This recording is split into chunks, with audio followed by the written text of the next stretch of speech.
పూర్ణచారి గారు, మన బేసిక్స్ మాట్లాడుకుందాం, ఫ్యాక్ట్స్ మాట్లాడుకుందాం. అతి తక్కువగా మాట్లాడుకునే పర్సన్ ఎవరైనా ఉన్నారంటే అది లిరిసిస్ట్ గురించి. అంటే మీరు స్టార్ట్ చేసి ఆల్మోస్ట్ 10 years అయిపోయింది కదా. అప్పటికి ఇప్పటికి లిరిసిస్ట్ యాజ్ ఎ ప్రొఫెషన్ మార్పులు వచ్చాయా? మీకు ఎక్స్పెక్ట్ చేసినంత గౌరవం కానీ అది ఇప్పుడు లభిస్తుందంటారా?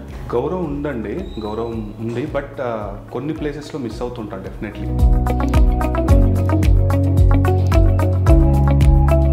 అయినా కూడా ఎక్కడో చిన్న చూపు. ఇప్పుడు చాలామంది మూవీ రైటర్సే, స్క్రీన్ ప్లే రైటర్స్ కానీ ఒక రైటరే లిరిసిస్ట్గా కూడా ఉన్న సిచ్యువేషన్స్ మనకు బాగా తెలుసు. చాలా వరకు ఇప్పుడు కూడా ఉన్నారు. బట్ యాజ్ ఎ ప్రొఫెషన్ లిరిసిస్ట్గా ఓన్లీ పాటలే రాసే, ఇప్పుడు దాన్ని సపరేట్గా సెగ్మెంట్లో పెట్టి వాళ్ళకి బాధ్యతలు ఇచ్చి మీ వర్డ్ ఫైనల్, మీ వాయిస్ కూడా ఇక్కడ మాకు చాలా ఇంపార్టెంట్ అన్నది జరుగుతుందా ఇప్పుడు? మీరు అన్నట్టు లిరిసిస్ట్ అనే ఒక సెగ్మెంట్ ఉంది డెఫినెట్లీ. అది క్రాఫ్ట్ అనకపోయినా ఆ సెగ్మెంట్ అయితే ఉంది.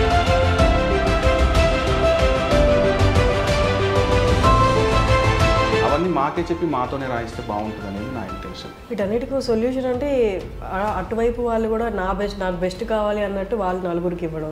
వీటన్నిటికీ సొల్యూషన్ అంటే ఆ క్రాఫ్ట్ మీద రెస్పెక్ట్ ఉంటేనే ఇవన్నీ.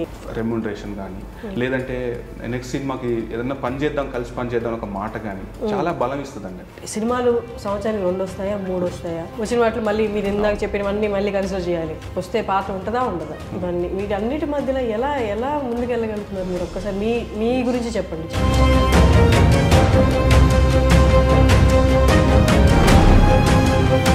ఇవన్నీ రాను ఏమి నేర్పించాయంటే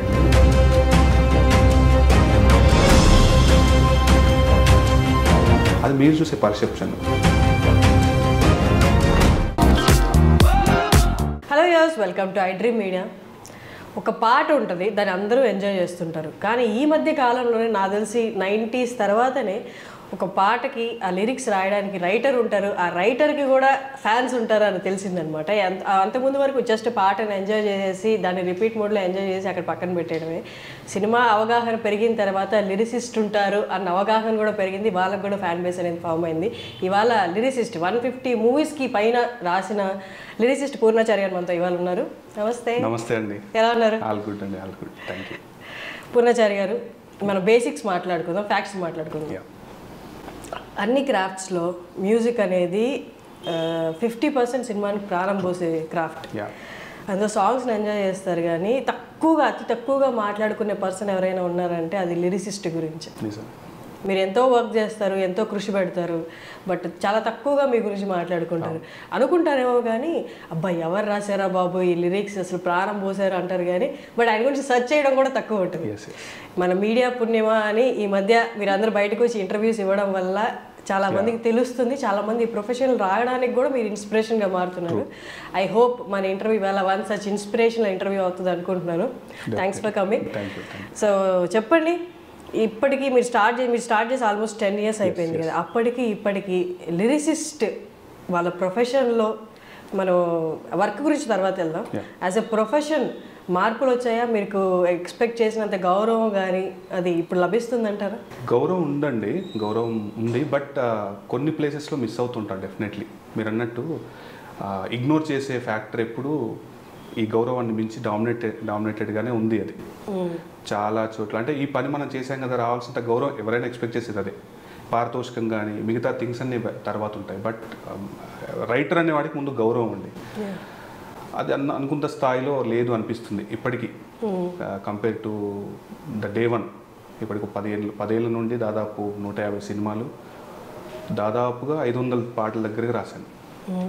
అయినా కూడా ఎక్కడో చిన్న చూపు. అది ఏమంటాం, తక్కువ అనలేము, వదిలిపెట్టే పరిస్థితి కూడా కాదు. బట్ హోప్ ఫ్యూచర్లో అది మారుతుందని, ఒకప్పటిలాగా రైటర్స్కి ఇచ్చిన గౌరవం వస్తుందని నేను ఎక్స్పెక్ట్ చేస్తున్నాను. మీ వర్క్ ఇచ్చే సంతృప్తి కాకుండా మీ టీం వర్క్ నుంచి, అంటే ఒక మూవీ వర్క్ చేస్తున్నారంటే అన్ని క్రాఫ్ట్స్ అన్ని టీమ్స్ ఉంటారు కాబట్టి వాళ్ళ దగ్గర నుంచి ఖచ్చితంగా నాకు తెలిసి ప్రోత్సాహం ఉంటుంది. డెఫినెట్లీ. బట్ ఆడియో ఫంక్షన్స్లో కానీ ఎక్కడైనా మూవీ రిలీజ్ అయిన తర్వాత కానీ ఈ మధ్య కనిపిస్తున్నది ఇంతకు ముందు కనిపించలేదు కదా. బట్ ఈ మార్పును ఎలా చూస్తున్నారు మీరు? వెల్కమింగ్గా అనిపిస్తుంది? ఎస్, డెఫినెట్లీ అండి. కంపేర్ టు ఒక డెకేడ్ ఆ మధ్యకాలంలో అందరి ఆడియో ఫంక్షన్లో అందరిని పిలిచేవాళ్ళు, లిరిసిస్ట్లని పిలిచేవాళ్ళు, బట్ మెన్షన్ తక్కువగా ఉండేది. స్టేజ్ మీదకి ఎవరికైనా గుర్తింపు వస్తే 4 అవకాశాలు వస్తాయనే మనం ఒక ఎక్స్పెక్టేషన్ ఉంటుంది. బట్ ఇప్పుడైతే నేను ఫేస్ చేస్తున్న పర్సనల్గా ప్రతి ఈవెంట్కి పిలవడం, స్టేజ్ మీద మనకు ఒక అవకాశం ఇవ్వడం, మాట్లాడినప్పుడు మన గురించి ఒక 4 మాటలు వాళ్ళు చెప్పడం, ఇదంతా చాలా వెల్కమింగ్గా హెల్దీగా అయితే ఉందండి as of now. So happy for that. But ఈ మధ్య మన లిరిసిస్ట్లు చాలా మంది సింగింగ్ షోస్లో కూడా పార్టిసిపేట్ చేయడం, జడ్జెస్గా కూర్చోవడం కూడా చూస్తున్నాం. అంటే వాళ్ళకి రావాల్సిన ఇంపార్టెన్స్ ఇప్పుడు కనిపిస్తున్నట్టుంది టీవీ ఛానల్స్లో కూడా. అదైతే ఒప్పుకోవాల్సిన విషయం అండి. డెఫినెట్గా ఇప్పుడు బోస్ గారు వెళ్తున్నారు, అనంత్ శ్రీరామ్ గారు, రామ్ జోగి శాస్త్రి గారు, కాసల శ్యామ్ గారు, ఇలా అంటే ఒక సీనియర్ మనకంటే ఒక పెద్ద ప్లేస్లో కనబడుతున్నాడు అన్నప్పుడు రేపు మనకి అదే కంపల్సరీ వెల్కమ్, అంటే మనకి అదే దారి ఉంటుందనే ఒక పాజిటివ్ వైబ్ అయితే ఉంది. ఇప్పుడు చాలామంది మూవీ రైటర్సే, స్క్రీన్ ప్లే రైటర్స్ కానీ ఒక రైటరే లిరిసిస్ట్గా కూడా ఉన్న సిచ్యువేషన్స్ మనకు బాగా తెలుసు. చాలా వరకు ఇప్పుడు కూడా ఉన్నారు. బట్ యాజ్ ఎ ప్రొఫెషన్ లిరిసిస్ట్గా ఓన్లీ పాటలే రాసే, అది ఒక ప్రొఫెషన్, అదే ఒక సపరేట్ క్రాఫ్ట్గా, క్రాఫ్ట్ అనలేము, క్రాఫ్ట్స్ అంటే చాలా వస్తాయి కాబట్టి అదొక సపరేట్ సెగ్మెంట్గా ఇప్పుడిప్పుడే వస్తుంది. అంతకుముందు అన్ని కలిపి రాసి ఈవెన్ డైరెక్టర్స్ కూడా రాసేసేవాళ్ళు. ఇప్పుడు దాన్ని సపరేట్గా సెగ్మెంట్లో పెట్టి వాళ్ళకి బాధ్యతలు ఇచ్చి మీ వర్డ్ ఫైనల్, మీ వాయిస్ కూడా ఇక్కడ మాకు చాలా ఇంపార్టెంట్ అన్నది జరుగుతుందా ఇప్పుడు? కొన్నిసార్లు జరగట్లేదండి. మీరు అన్నట్టు లిరిసిస్ట్ అనే ఒక సెగ్మెంట్ ఉంది డెఫినెట్లీ. అది క్రాఫ్ట్ అనకపోయినా ఆ సెగ్మెంట్ అయితే ఉంది. ఆ ప్రొఫెషనల్ అనే కాలం మాకు ఇచ్చారు అంటే we are here to fulfil that place. డెఫినెట్గా అది మాకు అంటే పూర్తి బాధ్యత మాకు ఇస్తేనే బాగుంటుందనేది నా ఇంటెన్షన్. అఫ్కోర్స్ ఒక పాట రాసే సందర్భంలో డైరెక్టర్ థాట్స్ ఉంటాయి, మ్యూజిక్ కంపోజర్ థాట్స్ ఉంటాయి, ప్రొడ్యూసర్ థాట్స్ అందరివి ఉంటాయి. అవన్నీ మాకే చెప్పి మాతోనే రాయిస్తే బాగుంటుంది అనేది నా ఇంటెన్షన్. నిజంగా చెప్పాలంటే ఇప్పుడు కథా రచయితలు కూడా పాట రాయటం వల్ల ఏమవుతుంది అంటే వాళ్ళకు కథ మీద అవగాహన ఉండొచ్చు కాక, అయితే వెన్ ఆ ఫిల్టర్, ఆ లేయర్ అనేది డెఫినెట్గా ఉంటుందండి. మేజర్ డిఫరెన్స్ అంటారు లిరిసిస్ట్కి కథా రచయితకి? కథా రచయిత విస్తృతంగా రాయగలుగుతాడు, పాటల రచయిత చాలా తక్కువ స్పేస్లో ఆ విస్తృతమైన ఏదైతే చెప్పాలనుకుంటున్నాడో అది చెప్పగలుగుతాడు. That is the major difference. So lyricist అనే వాళ్ళకి, గీత రచయిత అనే వాళ్ళకి డెఫినెట్గా ఆ ఏదో ఎక్స్ ఫ్యాక్టర్ ఉంటుంది కంపేర్డ్ టు కథా రచయితలు, కంపేర్డ్ టు డైరెక్టర్స్. ఆ ఎక్స్ ఫ్యాక్టర్ అయితే ఉంటుంది. సో దానికోసమే కదా మమ్మల్ని హైర్ చేసుకునేది. వాళ్ళు చెప్పాలనుకునే విషయం కొన్నిసార్లు వర్కౌట్ కాలేదు అనుకుందాం, ఆ 1-2 ఛాన్సెస్ వదిలిపెట్టొచ్చు, కానీ మేజర్గా లిరిసిస్ట్కి ఇస్తేనే బాగుంటుంది అనేది నా pure and personal opinion. That's great. చాలామంది మనం వింటూ ఉంటాము యాక్టర్స్ రీప్లేస్ చేయబడ్డారు, డైరెక్టర్స్ కూడా రీప్లేస్ చేయబడ్డారు. బట్ లిరిసిస్ట్కి వచ్చేసరికి అసలు ఎలా ఉంటుంది? ఒక మూవీ స్టార్ట్ అయిన దగ్గర ఎండింగ్ వరకు మీ పాటలు అసలు ప్రాసెస్ ఎంత ఉంటుంది? మిమ్మల్ని కూడా రీప్లేస్ చేసే సిచ్యువేషన్స్ ఉంటాయి, ఒకసారి అది చెప్పరా? ఇప్పుడు కొద్దిగా పెరిగిందండి ఇదైతే. ఇంతకుముందు అంటే ఒక లిరిసిస్ట్ అంటే ఆయనతోనే మాట్లాడి ఆయనతోనే రాయించుకొని ఏదున్నా అలా జరిగేది. ఇప్పుడు ఈ బాగా సోషల్గా మూవ్ అయిన తర్వాత, ఐ మీన్ ఏమంటాం, టెక్నాలజీ పెరిగిన తర్వాత కానీ, ఒక సినిమాకి అయ్యే ఖర్చు పెరిగిన దగ్గర నుండి కానీ ఏమైపోతుందంటే ఒకే టైంలో కొంతమంది నెంబర్ ఆఫ్ లిరిసిస్ట్లకు ఇచ్చి అది ఒకరితో ఒకరు తెలుస్తుందో లేదో కూడా తెలియదు ఎవరికి. ఇప్పుడు నేను ఈ పాట రాస్తున్నానంటే నిజంగా నేను ఒక్కరినే రాస్తున్నానా, నా తర్వాత ఇంకెవరికైనా ఇచ్చారా, అదొక డైలమా ఉంటుంది. పోనీ అదన్నీ క్రాక్ చేసుకొని మనం పాట ఓకే చేయించుకుంటే ఈ పాట సినిమాలో ఉండబోతుందా లేదా అనేది కూడా చిన్న డౌట్. నా వరకు నేనేం చేస్తున్నా అంటే ఉన్న చనువుతో అడిగేస్తున్నాను. అంటే ఒక ఓత్ తీసుకోవడమే, లేదంటే అది పని చేసిన దానికి వ్యర్థం కదండి. ఎంతో ఎఫర్ట్స్ పెడతాము, డే అండ్ నైట్స్ ఉంటాయి, కొన్నిసార్లు ఫ్యామిలీని కూడా పక్కన పెట్టాల్సిన టైం వస్తుంది.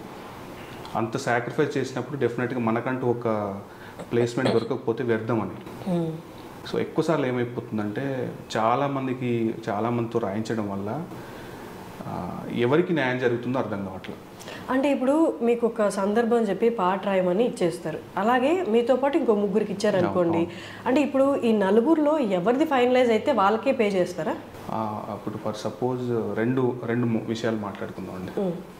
ఇప్పుడు స్టార్ రైటర్స్కి ఖచ్చితంగా అడ్వాన్స్ ఇచ్చే రాయించుకుంటారు డెఫినెట్లీ, ఎందుకంటే ప్రొఫెషనల్గా చాలా కాలం నుంచి సాగుతున్న అదొక థియరీ.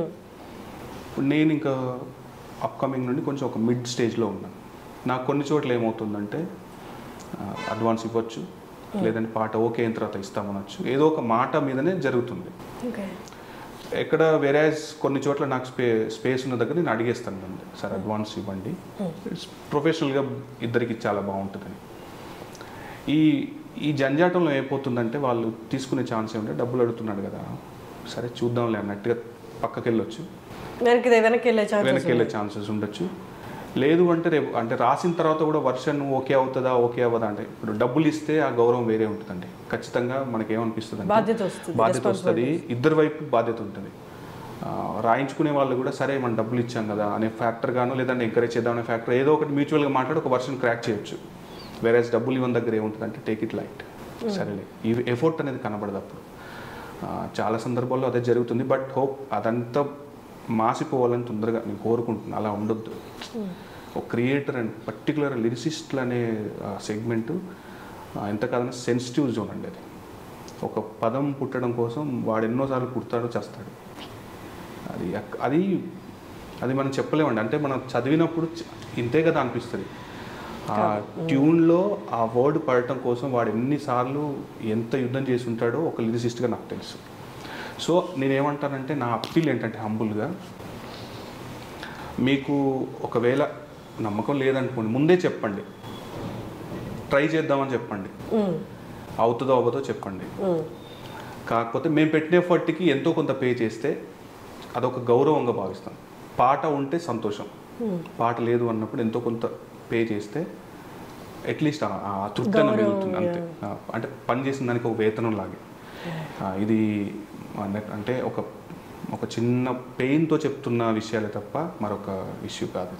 నలుగురికి ఐదుగురు ఇచ్చినప్పుడు డైలామా ఉంటుందండి. మేమందరం అంటే లిరిసిస్ట్లో ఎక్కడో దగ్గర తారసపడతాం, ఏం రాస్తున్నాం డిస్కషన్ వస్తుంది. ఆ పాట నేను రాస్తున్నానే మనసులో ఒక అలజడి మొదలవుతుంది. అంతే కదా. ఇప్పుడు నాకంటే పెద్ద రైటర్ కూడా ఆ పాట రాస్తున్నప్పుడు నా అంతర్మదన ఎలా ఉంటుందండి? ఖచ్చితంగా మెజారిటీ కూడా అట్టే ఉంటుంది ఫస్ట్. ఇప్పుడు నేను దాన్ని క్రాక్ చేయాలంటే నేను ఏ సాధన చేస్తే వాళ్ళు ఒప్పుకుంటారండి, నా మైండ్ స్టక్ అయిపోద్ది అక్కడికి. అంతే. అక్కడ ఎప్పుడైతే ఆ పాయింట్ వచ్చిందో ఇంకా పాట రాయలేమండి. ఎంతసేపు ఆయనది ఓకే అవుతుంది కావచ్చు, నన్ను కన్సిడర్ చేస్తారా చేయరా, కన్సిడర్ చేయకపోతే ఏంటి పరిస్థితి, ఇంత ఎఫర్ట్ పెట్టి అప్పటి వరకు ఒక నెల 2 నెలలు దానిపైన కూర్చొని ఉంటాం. యూ నెవర్ ఇమాజిన్ అది ఎంత ఆ చిన్న లేయర్ దాటడానికి ఇంకా చాలా ఎఫర్ట్ ఉంటుంది. అది ఈ చిన్న మైన్యూట్ అండి ఇవి, అంటే చెప్పుకోలేనివి దాచుకోలేనివి, కానీ ఎవరో ఒకరు చెప్తేనే కదా ఎవరో ఒకరు చెప్పాలి కదా, పంచుకోలేని విషయాలు. బయట చెప్పుకుంటేనేమో అన్ప్రొఫెషనల్ అయిపోద్దేమో అంటాం ఒకసారి, కానీ ఎవరో ఒకరు చెప్పంది తెలియదు కదా విషయం. అలా చిన్న ఉన్నాయండి. హోప్ అవన్నీ సెట్ రైట్ అయ్యి అంత హెల్దీ ఎన్వైరన్మెంట్ ఉంటుందని ఎక్స్పెక్ట్ చేస్తున్నాను. వీటన్నిటికీ సొల్యూషన్ అంటే అటువైపు వాళ్ళు కూడా నాకు బెస్ట్ కావాలి అన్నట్టు వాళ్ళు నలుగురికి ఇవ్వడం. వీటన్నిటికి సొల్యూషన్ అంటే ఆ క్రాఫ్ట్ మీద రెస్పెక్ట్ ఉంటేనే ఇవన్నీ. ట్రూ. ఇప్పుడు వాళ్ళ కష్టాన్ని మనం రెస్పెక్ట్ ఇస్తే ఆటోమేటిక్గా వాళ్ళు ఇచ్చింది అంటాం కదా, ఏదో ఒకటి లేదు. ఇప్పుడు ఇంత ఎఫర్ట్ చేశాం కదా, ఫస్ట్ ప్రయారిటీ పాట ఓకే అవ్వడం. పాట సినిమాలో ఉంటే దాన్ని మించిన పరమావధి లేదు. సినిమాలో ఆ పాట ఉందంటే అదే వాళ్ళు ఎంత రెమ్యునేషన్ ఇస్తారో నెగోషియేట్ చేయొచ్చు. అసలు రెమ్యునేషన్ అని కాదు. లేదు అంటే పాట మనం వాళ్ళు అనుకున్న మార్క్కి రీచ్ అన్నిసార్లు కుదరకపోవచ్చు. మైండ్ సెట్స్ వాళ్ళు ఎక్కడో ఆలోచించవచ్చు, మనం తక్కువ ఆలోచించవచ్చు, లేదా మనమే ఎక్కడో దూరంగా ఆలోచించి వాళ్ళు అనుకున్న స్థాయికి ఇవ్వకపోవచ్చు. ఇలాంటి ఉన్నప్పుడు మ్యూచువల్గా మీ రెమ్యునరేషన్ కానీ, లేదంటే నెక్స్ట్ సినిమాకి ఏదన్నా కలిసి పని చేద్దాం ఒక మాట కానీ చాలా బలం ఇస్తుందండి. అది చాలా బలం ఇస్తుంది. నేను ఇప్పుడు చాలా దాటి వచ్చాను అలాంటివి. బట్ ఓకే, సెట్ రైట్ అవుతున్నాయి మెల్లిగా. అవంతా పూర్తిగా సెట్ రైట్ అవుతే నేను హ్యాపీగా ఫీల్ అవుతాను. మీరు ఓన్లీ మీ గురించి మాట్లాడట్లేదు, అందరికీ. ఇప్పుడు నా తర్వాత వాళ్ళు వస్తారు. ఇప్పుడు నా సీనియర్స్ ఉన్నారు, వాళ్ళు నేను వచ్చాను, నా తర్వాత వేరే వాళ్ళు కూడా వస్తున్నారు. ఇప్పుడు నేను అనేవాడిని నా ముందు నేర్చుకున్న నాకు వాళ్ళకి చెప్పకపోతే దండ కదండి. పాట రాయడం అంటే నా ఒక్కడి కోసమే కాదు, నా వెనకాల ఇప్పుడు ఎవడో ఒకటి చూసి అన్న మీ పాట నాకు ఇష్టం, బాగా నచ్చింది, చాలా బాగా చేస్తున్నారు అన్నప్పుడు వాడికి నేను రెస్పాన్సిబుల్ అవుతాను, వాడి ఫ్యూచర్కి నేను డెఫినెట్గా. సో ఇలాంటివి నా వంతుగా నేను ఎంతో కొంత చెప్పకపోతే వృధా ఇక్కడ ఉండి. అంటే సెల్ఫిష్గా పాట రాసుకోవడంలో అర్థం లేదండి. పాట రచయిత అనే ఇంటెన్షన్ ఏంటంటే నువ్వు సమాజానికి ప్రత్యేకంగా ఏం చేయాల్సిన పని లేదు. దేవుడు నీకు ఒక హార్ట్ ఇచ్చాడు, అట్లీస్ట్ ఆ వర్డ్స్తో అయినా కనీసం ఒక్కరో ఇద్దరో బాగుపడితే చాలు. వాడేం అద్భుతంగా సృష్టించాల్సిన పని లేదు. అంతే, ప్యూర్ ఇంటెన్షన్ అండి, అంతే. నా వరకు నేను అది ఫాలో అవుతున్నాను. So I'm doing good today అనుకుంటున్నా ఆ దారిలో. గ్రేట్. బట్ మీకు ఆల్మోస్ట్ 10 ఏళ్ళు 150 సినిమాలు పట్టింది. మీరు ఈ రోజు ఇప్పుడు ఎక్కడ ఉన్నారో అక్కడికి రావడానికి 10 ఏళ్ళు 150 సినిమాలు అంటే నార్మల్ విషయం కాదు. అది ఎన్నో కష్టాలు ఉంటాయి, ఎంతో వేదన కూడా ఉండొచ్చు. అవుతుందా అవ్వదా. వేదన కరెక్ట్ అండి. కష్టం అనేది చిన్న మాట, వేదన అన్నారు చూసారా. కష్టం అనేది అసలు ఎప్పుడు కష్టం అనిపించలేదండి. సినిమా గురించి కానీ పాట రాయడం కష్టం అనిపించలేదు. ఈ వేదన అనే మాటే పెద్దది యాక్చువల్గా. ఇప్పుడు ఈ జర్నీ ఇంత జరిగింది, నెక్స్ట్ వస్తున్న వాళ్ళు లిరిసిస్ట్ కానీ అసలు వస్తున్నారా, లేకపోతే అసలు దీనికి అసలు ఆదరణే లేదు ఈ పర్టికులర్ ప్రొఫెషన్కి? వచ్చినా ఉన్న వాళ్ళకే సరిగ్గా సర్టనిటీ లేదు, వర్క్ సర్టనిటీ లేదు. వస్తే నాకు ఎలా ఉంటుందో అనుకున్న వాళ్ళు అసలు ఇప్పుడు రైట్ నో పర్సంటేజ్ ఎట్లా ఉంది, లిరిసిస్ట్ పర్సంటేజ్ ఇక్కడ వాళ్ళ పర్సంటేజ్ అండ్ రాబోయే వాళ్ళు అసలు వస్తున్నారా? ఎప్పుడైనా సినిమా అనే సెన్సిటివ్ జోన్ అండి. సినిమా అనే సెన్సిటివ్ ఏమంటాం, ఎంప్లాయ్మెంట్ అనుకోవచ్చు మనం. పర్టికులర్ లిరిసిస్ట్ అనే వాళ్ళకైతే ఇప్పుడు నేను పాట రాస్తాను అని మొదలు పెడితే జీవితం అంతా నువ్వు పాట రాస్తూనే ఉండాలి. అది సినిమాలు నీకు వస్తేనే రాయాలి. ఇప్పుడు నేను ఒక 10 ఏళ్ళ నుండి రాస్తున్నానండి. 10 ఏళ్ళ ఓపికకు నేను ప్రిపేర్ అయి ఉన్నాను కాబట్టి ఈరోజు సమ్వాట్ మనం కొంత అచీవ్ చేసాం. ఈ నిజంగా ఈ ఓపిక 10 ఏళ్ళు కాదు, నేను 25 ఏళ్ళైనా కష్టపడతాను, ఏ ఇబ్బంది అయినా ఎదుర్కొంటాను అని ఎవరైతే కొత్త వాళ్ళు వుడ్ బి అనుకుంటున్న వాళ్ళు అది ముందుగా ఫిక్స్ అయ్యి వస్తే మాత్రమే ఇక్కడ ఏమైనా చేయగలుగుతాం. ఇక్కడ రావాలి ఇన్స్టాంట్గా ఓవర్ నైట్ అయితే ఇంకొక చిన్న ప్రాబ్లం ఏమవుతుందంటే ఎప్పుడైతే సోషల్ మీడియా కానీ యూట్యూబ్ కానీ ఇవంతా పెరిగిందో ఒక్కొక్కసారి ఒక్కరు ఓవర్ నైట్లో స్టార్ అయిపోతున్నారు ఒక పాట రాసి. అంటే అందులో ఏముంటుందనేది జనాలకు అది మనం అంటే దాన్ని విడమని చెప్పలేకపోతున్నాం. ఓవర్ నైట్లో స్టార్ అయిపోతున్నారు ఒక పాటతో. అదే సాహిత్యం అనుకుంటున్నారు, అదే సంగీతం అనుకుంటున్నారు, అదే పాట అనుకుంటున్నారు. అది రుద్దబడింది జనాల్లో. ఇప్పుడు మేము ఎంతో శ్రమపడి ఒక సాహిత్యంతో కూడుకున్నటువంటి ఎలాంటి అశుద్ధమైన ఇది లేకుండా చాలా జాగ్రత్తగా ఒక పాట రాస్తాం. అది వెళ్ళట్లేదు మార్కెట్లోకి. అంటే ఇక్కడ ఒకటి పూర్ణాచారి గారు ఏంటంటే పాట వంట చేసుకుంటూ పాడతారు, పొలాల్లో పాడతారు, కాలక్షేపానికి పాడతారు, అన్ని విధాలు పాడతారు. కాబట్టి అందరూ సాహిత్యాన్ని ఆస్వాదించే మనసు ఉండకపోవచ్చు ఆడియన్స్లో. నేను అదే యాక్సెప్ట్ చేస్తాను. అయితే అంతే, పాట అనేది ఎట్లా పుట్టిందంటే ఆట విడుపు కోసం పుట్టింది. శ్రమను వదిలేయడం కోసమే ఆడుతూ పాడుతూ పని చేస్తుంటే అనే సందర్భం నుండే పుట్టింది పాట. నేను అది అన్ని అంటే మీరు ఇందాక అన్నట్టుగా అన్ని వర్గాల వాళ్ళకి సాహిత్యం మనం అంటే వాళ్ళని సాటిస్ఫై చేయలేకపోవచ్చు. అయితే ఇప్పుడు ఏమైపోయిందంటే మేజర్ జోన్లో ఏదైతే ఎంటర్టైన్మెంటే ప్రధానంగా ఉండి కొన్ని పాటలు వస్తున్నాయి సోషల్ మీడియాలో కానీ వేరే ప్లాట్ఫామ్స్లో. అదే పాట యొక్క రూపంగా చిత్రీకరించబడుతుంది. నా ఆవేదన అది. ఇప్పుడు సినిమా పాటకు తతంగం ఉంటుంది, ఒక కంపోజిషన్ ఉంటుంది, ఒక రైటర్కి వార్ ఉంటుంది మధ్యలో. అది దాటుకొని బ్రేక్ చేసి ఒక మంచి ఎండ్ ఆఫ్ ద డే మంచి పాట ఇవ్వాలనేది ఆవేదన ఎవరిదైనా. ఏమవుతుందంటే ఈలోపు ఇన్స్టాంట్గా మార్కెట్లో ఏదో వచ్చి ఏదో ఒకటి సంచలనం సృష్టించేసరికి ఈ పడిన కష్టం ఏమవుతుందంటే మీరు అంతవరకు రీచ్ అవ్వట్లేదు కదా, మీ పాటకి ఏంటి అర్థం?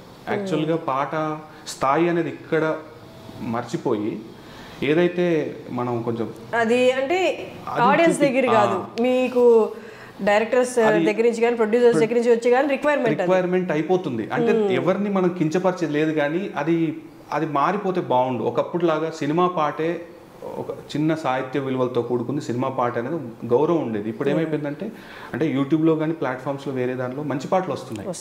మేజర్ టైం ఏమవుతుందంటే అలాంటి అంత హిట్ అయ్యే పాట కావాలి అన్నప్పుడు ఇప్పుడు మనం ఏదైనా వంటకం చేస్తే ఆ 2 ముద్దలే బాగుంటుందండి. 10 ముద్ద మనం 10వ ముద్ద తినే వరకు బాగుంటుంది. సేమ్ అంతే. రోజు మనం పప్పుచారుతో తిన్నా బాగుండదు.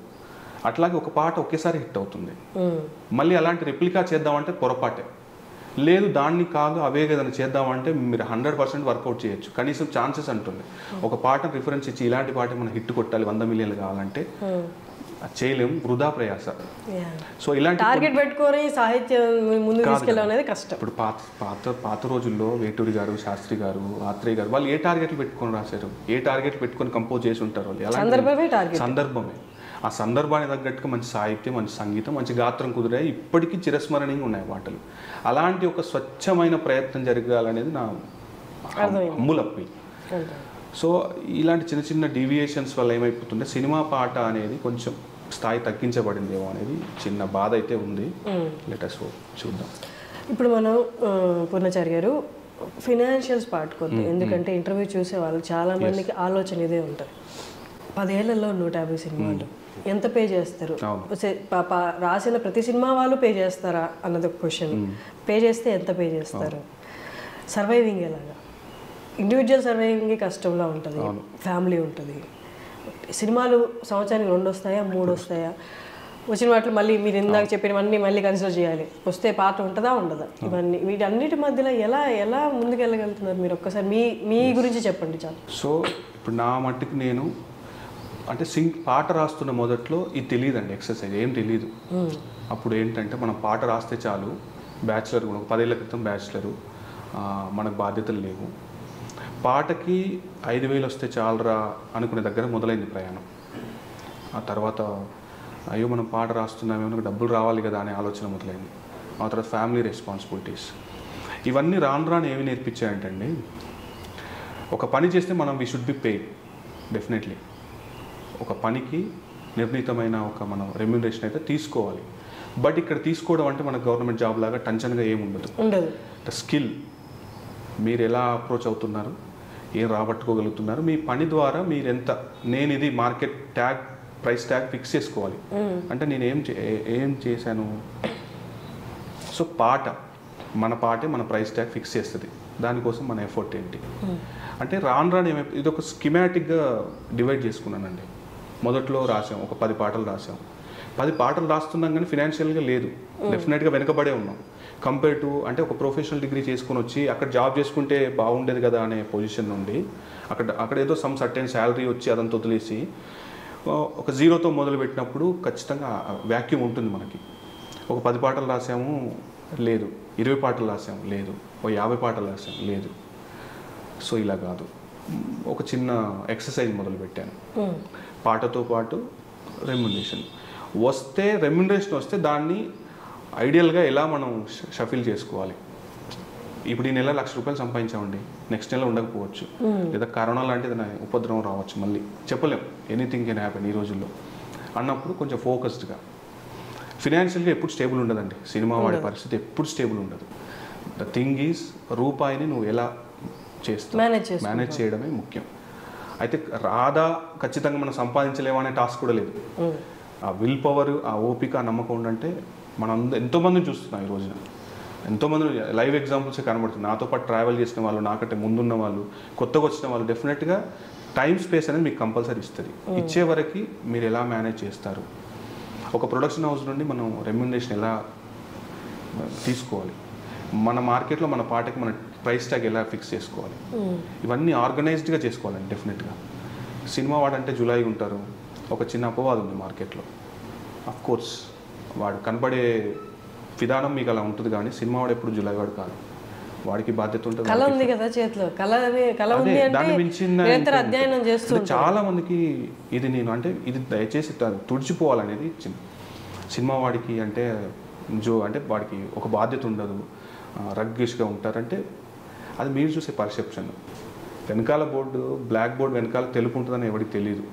ఆ బ్లాక్ బోర్డ్ పైన రాయాలంటే వెనకాల తెలిపే ఉండాలి. సో అలా ఆర్గనైజ్డ్గా లైఫ్ ప్లాన్ చేసుకుంటే మాత్రం, నాలాంటి వాళ్ళ ఎగ్జాంపుల్ అండి, నేను సమ్వాట్ ఒక దూరం చేసినట్టే ఆర్గనైజ్ లైఫ్ నాది డెఫినెట్గా.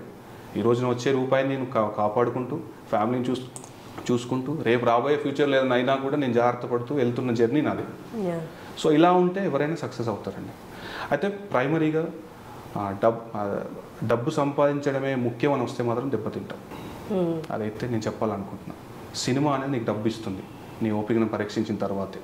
నువ్వు ఇక్కడ ఎలిజిబుల్, లిట్మస్ టెస్ట్ లాగా ఇక్కడ నువ్వు ఎలిజిబుల్ అని నమ్మిన రోజున టైం నీకు ఎలా ఇస్తుందంటే యూ నెవర్ ఇమాజిన్. అంతే, ఇక్కడ నువ్వు ఎలిజిబుల్ అనడానికే నాకు 10 ఏళ్ళు పట్టిందండి, ఇంకా 10 ఏళ్ళు పట్టొచ్చు కాక, నేను ఇక్కడే ఉంటాను, ఇక్కడే తింటాను, ఇక్కడే సాధిస్తాను, ఇక్కడే అనుకుంటాం కదా మనం ఒక స్టార్, డెఫినెట్గా అది అనుభవించే పోతాం. ఈ కృతనిశ్చయం, ఈ దృఢ సంకల్పం ఉంటేనే వీఆర్ వెల్కమింగ్ ఎవ్రీ వన్. నేను అదే చెప్తాను, నన్ను అడిగిన వాళ్ళకి కానీ నేను తెలుసుకునేయానండి ఇవన్నీ, నా సీనియర్స్ నాకు చెప్పినవి, నేను నా స్వ అనుభవం కొంత జమ చేసి నిన్న మొన్న కూడా ఇక్కడ 2-3 అబ్బాయిలు కలిసి నేను అదే చెప్తాను. ఇన్స్టాంట్ కాఫీ లాంటిది కాదు సినిమా. నువ్వు ఇన్స్టాంట్గా లైఫ్లో ఏదైనా చేయొచ్చు, ఒక మిరాకిల్ చేయొచ్చు లైఫ్లో, ఏదైనా జరగవచ్చు, కానీ సినిమాకి వస్తే మాత్రం ఇన్స్టాంట్గా కాదు. ఒక సర్టెన్ టైం అంటూ చెప్పలేము. నువ్వు సంవత్సరంలో స్టార్ కావచ్చు, ఆ నెక్స్ట్ సంవత్సరం ఉండకపోవచ్చు. లైఫ్ అనేది ఒక్కొక్క మెట్టు నువ్వు కట్టుకుంటూ ఎక్కాలి. నీ డెస్టినీ అనేది ఎక్కడో ఉంటుంది, నువ్వు అక్కడ రీచ్ ఒక 100 మెట్లు అనుకుందాం, 100 మెట్లు కట్టుకుని ఓపిక నీకు ఉండాలి కదా, దూకలేవు కదా ఒకేసారి. దూకుతానంటే పడిపోవడం. సో ఆర్గనైజ్డ్ లైఫ్ ఉంటే డెఫినెట్గా ఎవరైనా సక్సెస్ అవుతారండి. దానికి నేనే ఒక ఎగ్జాంపుల్. నా సీనియర్స్ నుంచి నేర్చుకుంది, సక్సెస్ అయిన వాళ్ళు నేర్చుకుంది కూడా అదే. చాలామంది ఇంటర్వ్యూస్లో బయట చిన్న బైట్స్లో నేను చూశాను కానీ, బట్ అది ఎంతవరకు నిజం అనేది చాలామంది వ్యూవర్స్కి తెలియదు. మీ మాటలు ఎప్పుడు చెప్పండి. ఒక రైటర్ అంటే ఆయన ఎక్కడ కావాలంటే అక్కడికి పంపించి ఆయన చేతకి రావాల్సింది రాయించుకుంటారు. ఫర్ ఎగ్జాంపుల్ ఆయన మైండ్ సెట్ అవ్వాలి అంటే గోవాకి పంపిస్తారనో, లేకపోతే మంచి సీనిక్ బ్యూటీ ఉన్న ప్లేసెస్కి వాళ్ళు ఫ్లైట్ టికెట్ వేసి అక్కడ మంచి 5 స్టార్ హోటల్ బుక్ చేసి అక్కడ వాళ్ళు అక్కడ పెట్టి రాయించుకుంటారు అన్నది ఉంది. అది కొంతవరకు నిజం అవచ్చు, బట్ అన్ని సినిమాలకి అట్లా జరుగుతుందా అంటాను. బట్ ఈ క్వశ్చన్ నేను మిమ్మల్ని ఎందుకు అడిగానంటే, నేను విన్నాను మీరు ఎక్కడెక్కడ రాశారో అని కూర్చొని పాటలు. మీ మాటలు చెప్పండి ఒకసారి. ఇది మీరు అన్నట్టు ఒక 10% అనుకుంటే 1 or 2% అండి. అది ఏంటంటే, ఇప్పుడు నేను ఒక ప్రొడక్షన్ హౌస్కి వాళ్ళు కోరుకున్న దానికంటే ఏదో అద్భుతమైన అవుట్పుట్ ఇచ్చాను, డెఫినెట్గా వాళ్ళని ట్రీట్ చేస్తారు. అరే మనం ఇక్కడ ఈయనకి ఈ చిన్న జోన్లోనే చాలా ఇది చేశారు కదా, కొన్ని కంఫర్ట్స్ ఇద్దాం, తప్పే ఉంది అంటే. అది ఏమంటామంటే, ఇప్పుడు రాజ్ దర్బార్లో ఒక కవికి ఉన్న చిన్న అనుకుందాం, చిన్న ట్రీట్మెంట్స్ అంటే రిఫ్రెష్మెంట్ ఉంటుందని. అది అన్నిసార్లు జరుగుద్దని కానీ జరగాలని కానీ అది ఇతిమిద్దంగా రూల్ ఏం లేదు. చిన్న రిఫ్రెష్మెంట్. ఇప్పుడు పెద్ద రైటర్స్ ఉంటారు, పెద్ద ప్రొడక్షన్ హౌసెస్ ఏంటంటే ఎంతో ఖర్చు పెడుతుంటారు. వాళ్ళకి ఏంటంటే ఇది సరే మనం చిన్న కంఫర్ట్ జోన్ ఇద్దాం రైటర్ గారికి, తప్పే ఉంది అందులో అనే ధోరణితో వచ్చిందే తప్ప ఏ రైటరు డిమాండ్ చేయడు, ఏ ప్రొడక్షన్ హౌస్ వాంటెడ్లీ అవి చేయరు. ఆ ఫ్లోలో వెళ్ళిపోతుంది. అంటే ఒక మంచి ర్యాప్ ఉందనుకోండి, మనం అడగొచ్చు, నేనైనా అడగొచ్చు, లేదంటే వాళ్ళే ఆఫర్ చేయొచ్చు, ఇది జరుగుద్ది తప్ప మెజారిటీ ఉండవు. ఇప్పుడు నాకు హోటల్ రూమ్స్ వేసిన రోజులు ఉన్నాయి, ఎట్ ద సేమ్ టైం ఖాళీగా ఎక్కడో చిన్న చెత్త కుప్ప పక్కన కూర్చొని రాసిన రోజులు ఉన్నాయి. అంటే టైం ఇప్పుడు ఇమీడియట్గా కావాలండి పాట, ఇక్కడే మనం ఈ రూమ్ నుండి బయటికి వెళ్ళాం, నాకు ఇంకో గంటలో పాట కావాలండి అంటాం. నేను ఇప్పుడు హోటల్ రూమ్ వేయండి, నేను ఎక్కడైతేనే అలా ఏముండదండి. రైటర్ అనే వాళ్ళకి ఆ చిన్న కంఫర్ట్స్ క్రియేట్ చేస్తే బాగా పనిచేస్తారని తప్ప అక్కడ ఉంటేనే రాస్తామని ఏం లేదు. ఏ రైటర్ నాకు తెలిసి అలా అడగరు, ఏ ప్రొడక్షన్ హౌస్ వాటిని ఎంకరేజ్ చేయదని కూడా అనుకుంటాను. మీ జర్నీ కూడా చాలా వరకు మెట్రోపాలిటన్ కేఫ్ అనేది మీ జర్నీలో కూడా చాలా పెద్ద రోల్ ప్లే చేస్తుంది. ప్రతి సినిమా వాళ్ళ లైఫ్లో మెట్రోపాలిటన్ కేఫ్ అనేది చాలా పెద్ద రోల్ ప్లే చేస్తుంది అంటారు. మీ దాంట్లో కూడా అలాగే అంటారు. అవునండి. అంటే అదేంటంటే ఒక మ్యూచువల్ షేర్ థాట్ ప్రాసెస్ అండి. అప్పుడు అందరూ సినిమాకి పనిచేసే వాళ్ళమే, సాయంకాలం టీకో కాఫీకో కలుస్తాం. అక్కడ కలిసిన తర్వాత థాట్ ప్రాసెస్, ఇవాళ నేనేం చేశాను, మీరేం చేశారు, ఇంకోటి వస్తాడు వాడు చెప్తాడు. ఇదేమవుతుందంటే ఒక ప్రోగ్రెషన్ తీసుకొస్తారు లైఫ్కి. అరే మావాడు ఒక పాట రాశాడు, హిట్ అయింది అని అక్కడ ఒక నలుగురికి తెలుస్తుంది. ఆ నలుగురిలో ఎవడో ఒకటి ఛానల్ ఉంటుంది డెఫినెట్గా. అంటే ఈ లింక్ అనేది కావాలి.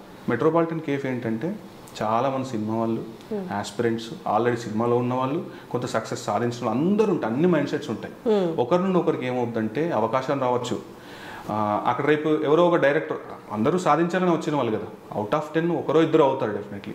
వాళ్ళతో మనం కలిసి ట్రావెల్ చేయొచ్చు, లేదా వాళ్ళ దగ్గర ఉన్న ఎంతో నాలెడ్జ్ ఉంటుంది డెఫినెట్గా. వాళ్ళు ఏదో నాలెడ్జ్ లేకుండా అయితే రారు.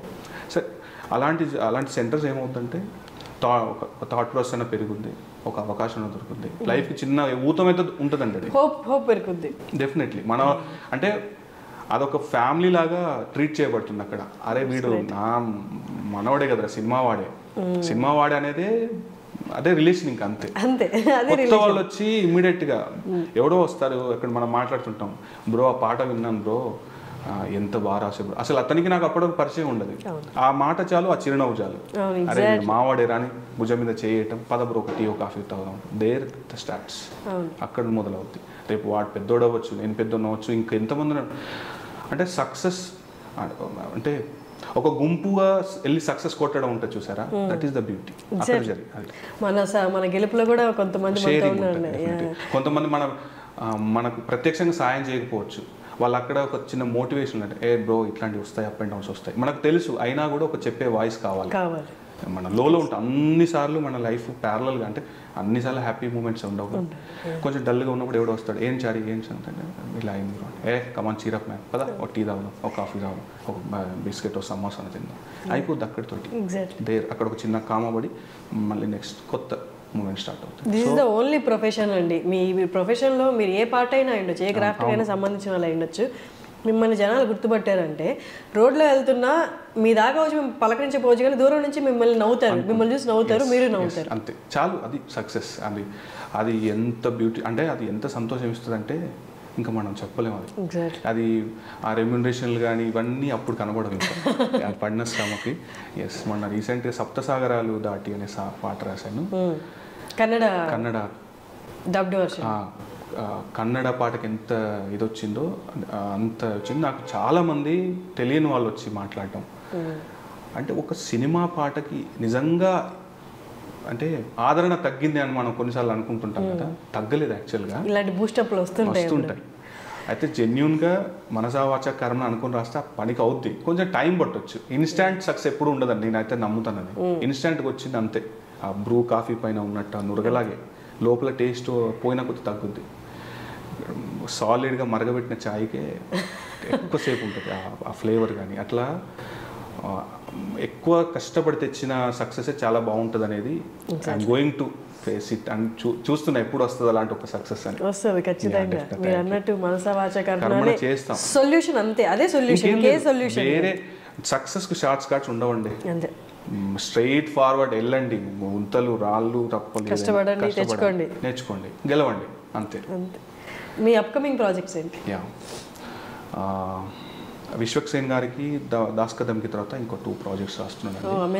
మంచి అంటే ఆ పాట ఇచ్చిన ఒక ప్రాపర్ కమర్షియల్ హిట్ అండి, నాకు ఆల్మోస్ట్ పడిపోయింది పిల్ల అనేసా. సో అది ఇచ్చిన వైబ్ ఎలాంటిదంటే ఇమ్మీడియట్గా ఒక 10-15 సినిమాలు బుక్ అయిపోయాను, ఇమ్మీడియట్ రాస్తున్నాను.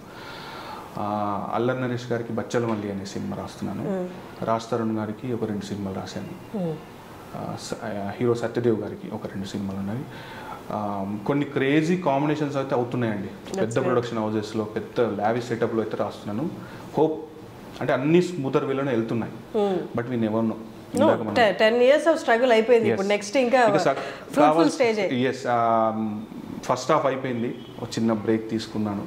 ఈ సెకండ్ హాఫ్ నుండి ఇంకా గట్టి కొట్టబోతున్నాం అనే ఉంది 24లో. లెటెస్ట్ మంచి సినిమాలు, మంచి సాహిత్యం రాస్తున్నాను, డెఫినెట్గా దానికి స్పేస్ ఉంటుందని ఎక్స్పెక్ట్ చేస్తున్నాను.